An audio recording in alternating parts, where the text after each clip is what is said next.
पहला क्वेश्चन, मेहनत करो कहीं ऐसा ना हो तुम एग्जाम में फेल हो जाओ। मेहनत करो, वर्क हार्ड, कहीं ऐसा ना हो, इसके लिए लेस्ट कंजंक्शन का यूज करते हैं, कंजंक्शन की वीडियो में बताया हुआ है, तुम एग्जाम में फेल हो जाओ, U dot dot dot dot fail the exam. बताइए कौन सा आएगा। बहुत ही सिंपल है, कंजंक्शन के वीडियो में हमने देखा है, जब भी लेस्ट के बाद वाला क्लॉज आता है हमेशा हेल्पिंग वर्ब शुड का यूज किया जाता है, तो सही ऑप्शन है should. Work hard लेस्ट you should fail the exam. अगला क्वेश्चन भी बिल्कुल एक जैसा ही है, मेहनत करो वरना तुम फेल हो जाओगे। यहां पर बस क्या आ रहा है, वरना। मेहनत करो, वर्क हार्ड, वरना के लिए क्या यूज करूं, तुम फेल हो जाओगे, you will fail the exam. चार ऑप्शन आपके सामने है, सोचिए, बहुत ही सिंपल है। वरना के लिए हम कहते हैं और एल्स, या फिर अदरवाइज भी कह सकते हैं, और एल्स या फिर अदरवाइज। वर्क हार्ड और else you will fail the exam, या फिर work hard otherwise you will fail the exam. Question number 3, change into passive voice. Passive voice में बदलिए, किसे बदलिए, इस सेंटेंस को। सेंटेंस एक्टिव वॉइस में, he has given me a book, उसने मुझे एक किताब दी है, या वो मुझे एक किताब दे चुका है। प्रेजेंट परफेक्ट टेंस में है ये सेंटेंस। एक्टिव से पैसिव में चेंज कैसे करेंगे, ये जो ऑब्जेक्ट है ये बन जाएगा सब्जेक्ट, आई। आई के साथ हैव लगता है, हैज लगता है, हैव लगता है। और आप जानते हैं जब पैसिव वॉइस में चेंज होता है तो प्रेजेंट परफेक्ट टेंस का sentence present perfect continuous tense की हेल्पिंग वर्ब को लेता है। आई हैव बीन, उसके बाद वर्ब की थर्ड फॉर्म, जो भी क्रिया है उस सेंटेंस में, देना यहां पर क्रिया है। क्या दिया, अ बुक, किसके द्वारा, बाय हिम। तो ये एक्टिव वॉइस का सेंटेंस क्या है, उसने मुझे एक किताब दी है। पैसिव वॉइस में कैसे बोला जाएगा, मुझे एक किताब दी गई है उसके द्वारा। या फिर इस सेंटेंस को एक और तरीके से बोल सकते हैं, अ बुक, अगर मैं इसको शुरुआत में ले लूं, a book has been given to me by him. मैं इसको भी लिख देता हूं, ये एक दूसरा ऑप्शन है। देखिए, किसी भी सेंटेंस को बोलने के मल्टीपल तरीके हो सकते हैं। ये सेंटेंस एक्टिव में, इसको ऐसे भी हम पैसिव में बना सकते हैं और ऐसे भी हम पैसिव में बना सकते हैं। अब चूंकि ऑप्शन में उस तरह का कोई ऑप्शन नहीं है तो ये ऑप्शन है, ये बिल्कुल सही है। चूज द करेक्ट ऑल्टरनेटिव, सही विकल्प का चुनाव करिए। सेंटेंस आपके सामने, कौन कौन वहां खेलना चाहता है, यहां पर आप देख रहे हैं चार ऑप्शन, ट्रांसलेशन है एक तरह से। कौन कौन वहां खेलना चाहता है, प्रेजेंट इंडेफिनिट टेंस में सेंटेंस है, ता है, ती है, ते हैं। कौन कौन को क्या कहते हैं, सबसे इंपॉर्टेंट, WH फैमिली मेंबर के वीडियो में क्या बताया आपको, कौन कौन को क्या कहते हैं, हु या who all. Who all, who तो कहते ही नहीं, तो ये दोनों क्वेश्चंस, ये दोनों सेंटेंसेस तो हट गए। हु ऑल खेलना चाहता है, वांट या वांट्स, एक से ज्यादा लोग हैं ना, तो एस कैसे आ जाएगा, नहीं आएगा प्रेजेंट इंडेफिनिट टेंस में, तो ये ऑप्शन भी गया। हु ऑल वांट, कौन कौन चाहते हैं, टू प्ले, खेलना वहां। Question number 5, change into active voice.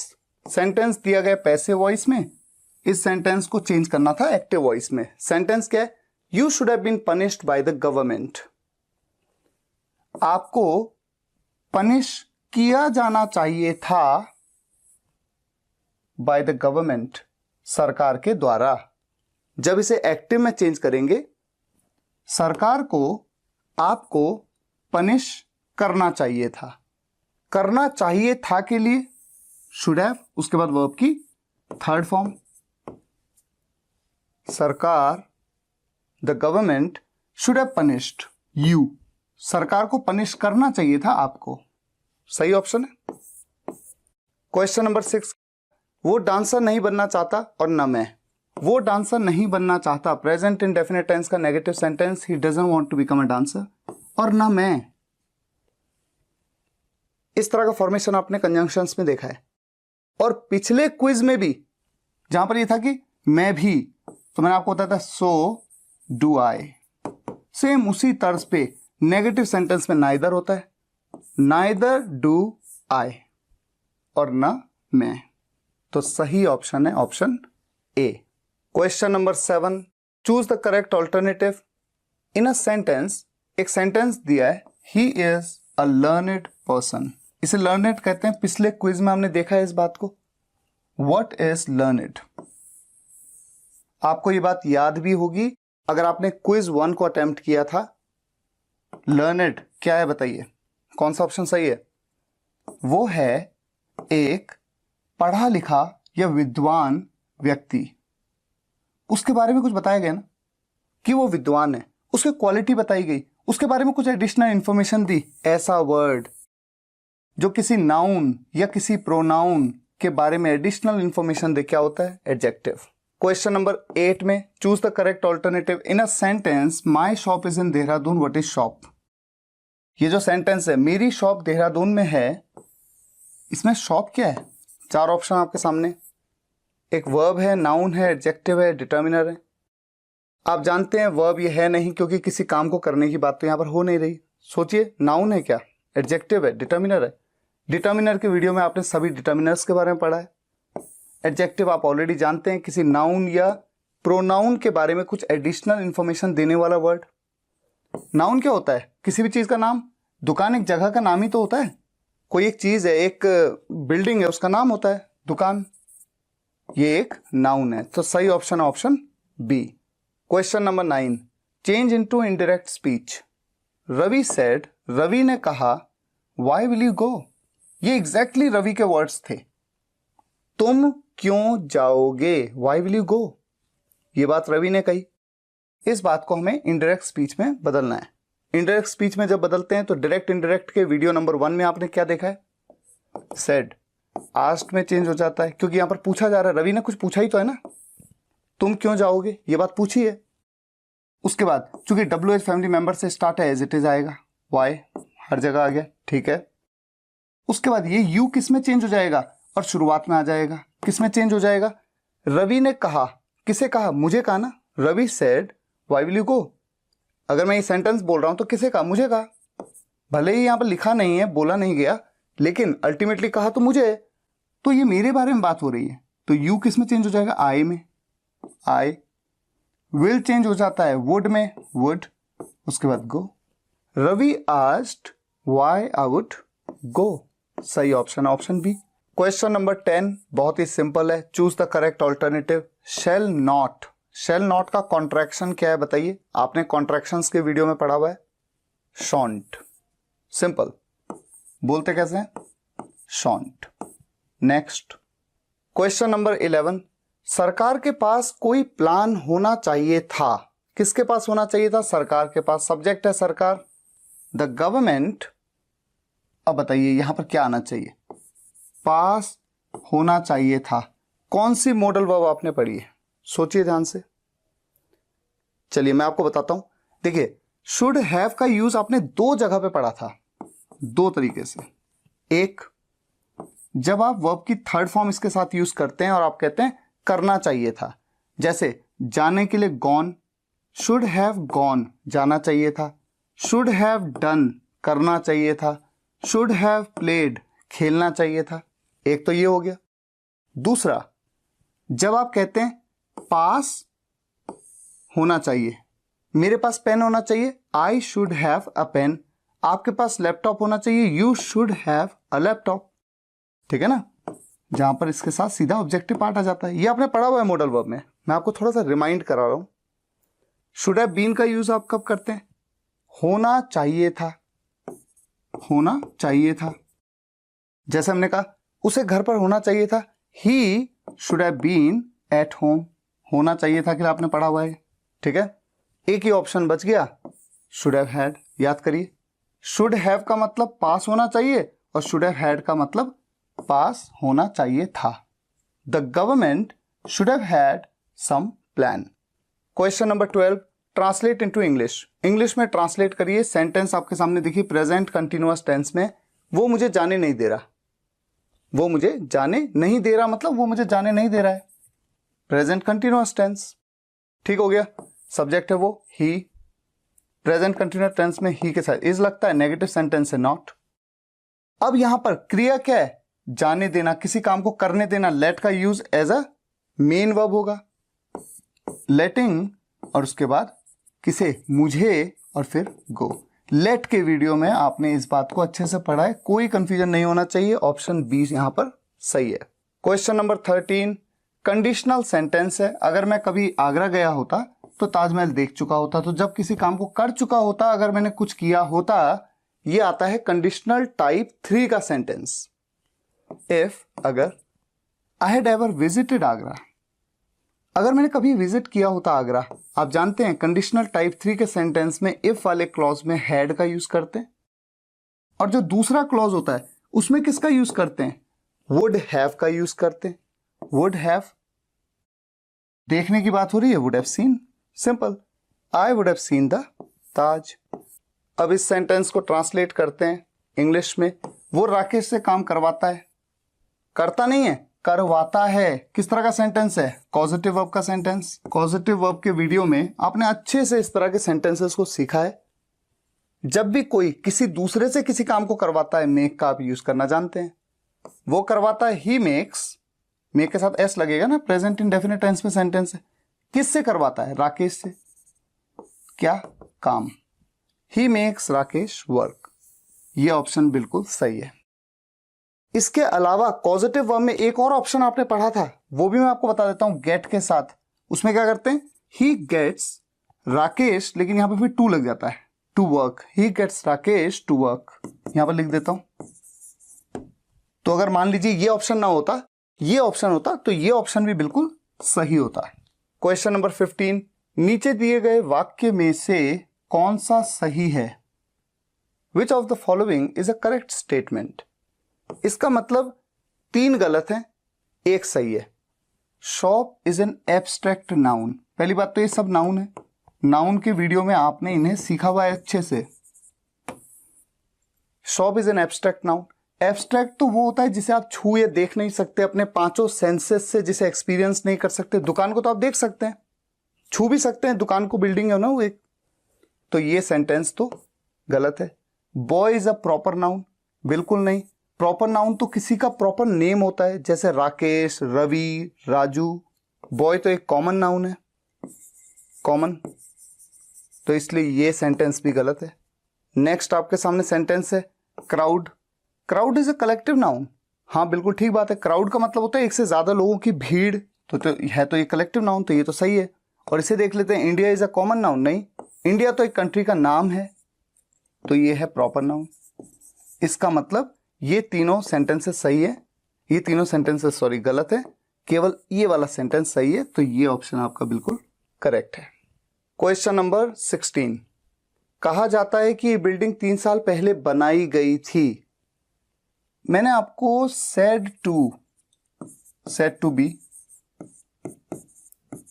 और said to have के वीडियो में इस बात को समझाया है। ये थोड़ा सा डिफिकल्ट टॉपिक जरूर है, लेकिन अगर आपको कॉन्सेप्ट पता है तो कुछ भी डिफिकल्टी नहीं है। इस तरह के सेंटेंस को ऐसे कैसे बनाया जा सकता है? This building is said to have been constructed 3 years ago, क्योंकि 3 साल पहले की बात हो रही है और ऑलरेडी काम हो चुका है, तो सेड टू हैव बीन का यूज करते हैं। ये बात मैंने आपको इस वीडियो में बताई थी। सही ऑप्शन है ये। क्वेश्चन नंबर 17 रमा जानना चाहती थी कि रवीना क्या कर रही है। रमा जानना चाहती थी, ये तो बहुत सिंपल है, रमा वांटेड टू नो। अब की के लिए क्या दैट का यूज किया जाए? यहां पर ऑप्शन में आपको दैट दिख रहा है? नहीं दिख रहा है। क्यों नहीं दिख रहा है? क्योंकि अगला क्लॉज क्या है? रवीना क्या कर रही है। अगर इस सेंटेंस बिल्कुल सिंपली इतना कोई आपसे कहता है कि इस सेंटेंस को बनाइए, तो आप कहते व्हाट इज रवीना डूइंग। इसी तरह से कहते ना आप, क्वेश्चन होता तब ये, पर यहां पर ये क्वेश्चन नहीं है। रमा जानना चाहती थी कि रवीना क्या कर रही है, पूछ थोड़ी नहीं कि रवीना क्या कर रही है, क्वेश्चन नहीं है, एक स्टेटमेंट है। इसलिए यहां पर पहली बात, जब यहां पर क्या आ गया तो क्या के लिए हम क्या यूज करते हैं? व्हाट। तो दैट का यूज ऐसे सेंटेंस में की के लिए होता ही नहीं है। ये बात मैंने आपको कंजंक्शंस में बताई हुई है। व्हाट रवीना, और चूंकि ये क्वेश्चन नहीं है अब, इसलिए इज यहां पर आएगा। तो क्या यहां पर इज आएगा? सोचिए, नहीं आएगा। क्यों नहीं आएगा?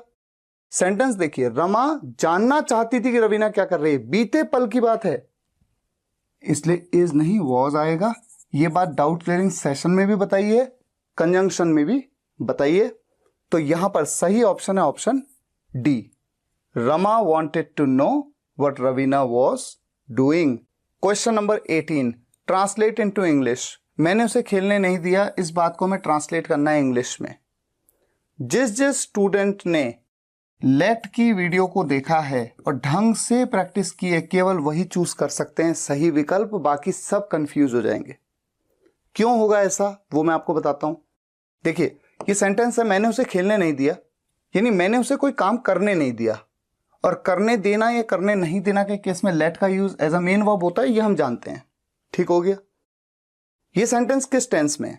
आया गया, उठा बैठा, रोया सोया, उसने नहीं किया, दिया, लिया, past indefinite tense. Negative sentence है, रूल क्या कहता है? सबसे पहले सब्जेक्ट आई, उसके बाद क्या होगा नेगेटिव सेंटेंस में? डिड नॉट, उसके बाद वर्ब की फर्स्ट फॉर्म करने देना, यहां पर क्रिया है तो मेन वर्ब हो गई let. I did not let him, कोई लड़का है ना, हिम प्ले। ये तरीका है सेंटेंस को बनाने का।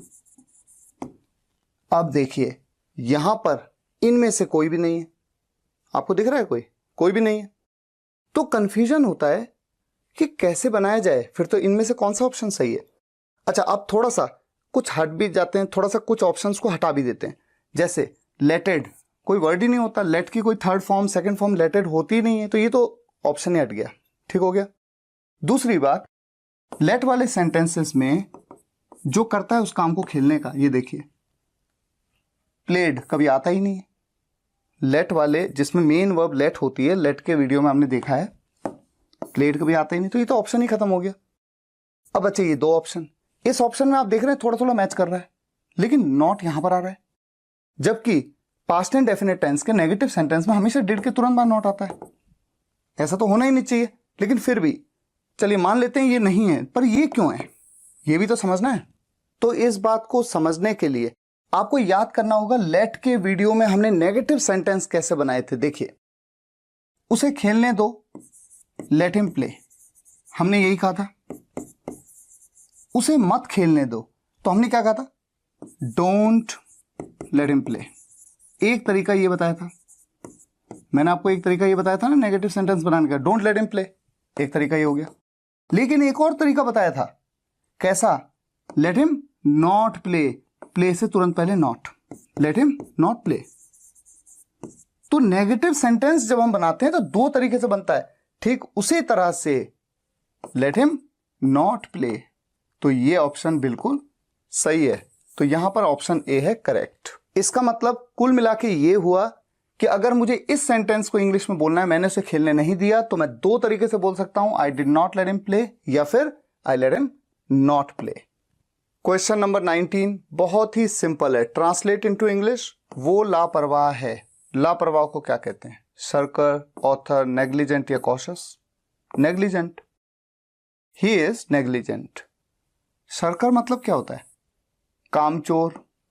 अगर होता वो कामचोर है तब होता ही इज अ शर्कर। वो लेखक है तब होता ही इज एन ऑथर। वो सावधान है, ही इज कॉशियस। लेकिन यहां पर क्या है? वो लापरवाह है, ही इज नेग्लिजेंट। मुझे बिल्कुल पता नहीं कि तुम कौन हो, आई हैव नो आइडिया, मुझे बिल्कुल पता नहीं कि तुम कौन हो।